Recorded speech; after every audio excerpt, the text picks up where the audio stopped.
ለምሳሌ ክርስቶስ የዮሐንስ ወንጌል ምዕራፍ 13 ላይ በምሴተ ሐሙስ የመጨረሻው ራት ላይ ማለት ነው ቅዱስ ሥጋውንና ክቡር ደሙን ለደቀ መዛሙርቱ ከመስጠቱ አስቀድሞ ውሃ በኩስኩስቱ ቀዳና ወገቡን በመታጠቂያ ጨርቅ ታጥቆ የደቀ መዛሙርቱን እግር ዝቅ ብሎ ማጠብ ጀመር።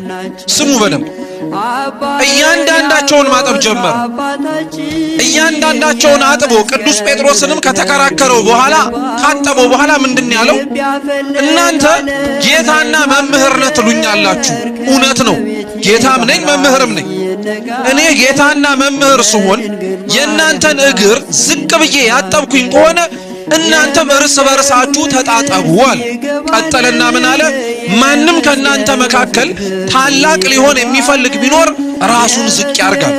አሁን ክርስቶስ ይሄንን ድርጊት ይሄንን ንግግር አብሮ ነው እንጂ ያደረገው ድርጊቱን ሳይፈጽም እግራቸውን ሳያጥብ ከነሱ እግር ስር ዝቅ ሳይል ከናንተ ማንም ታላቅ የሚፈልግ ቢኖር ራሱን ዝቅ ያርግ ብሎ አልተናገርም።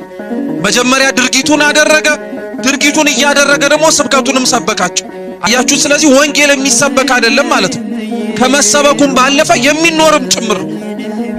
ወንጌልን ክርስቲያኖች እንዲኖሩት እንዲሰሙትም ጭምር ነው የሚፈልግ። ለዛ ነው አብዛኞቻችን አኗኗራችን፣ አስተሳሰባችን፣ አነጋገራችን፣ ሁሉ ነገራችን ሲታይ የምንሰማ ነው እንጂ ወንጌልን የምንኖር ሰው አይደለም።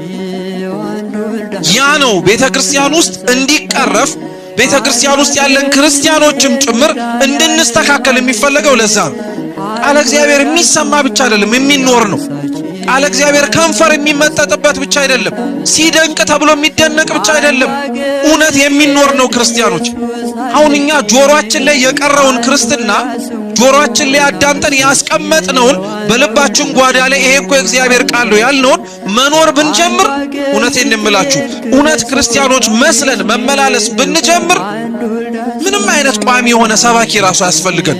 ቅዱስ ዮሐንስ አፈወርቅ ለዛ ነው በዕብራውያን ለነበሩት ክርስቲያኖች ሲያስተምር ምን ብሎ ይናገር ነበር? የወንጌላውያን ሰባኪያን ብዛት፣ መጽሐፍትን የሚተረጉሙላችሁ መምህራን ብዛት ስትመለከቱ እዘኑ ይላል። እየሰማችሁ ነው? እዘኑ።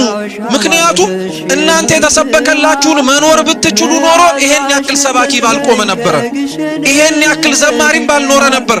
ሁላችሁም የሚነበብና የተስተካከለ አይነት ሕይወታችሁ ይኖራችሁ ነበር አለ። እግዚአብሔር ይህንን ሕይወት ለሁላችን ይስጠን።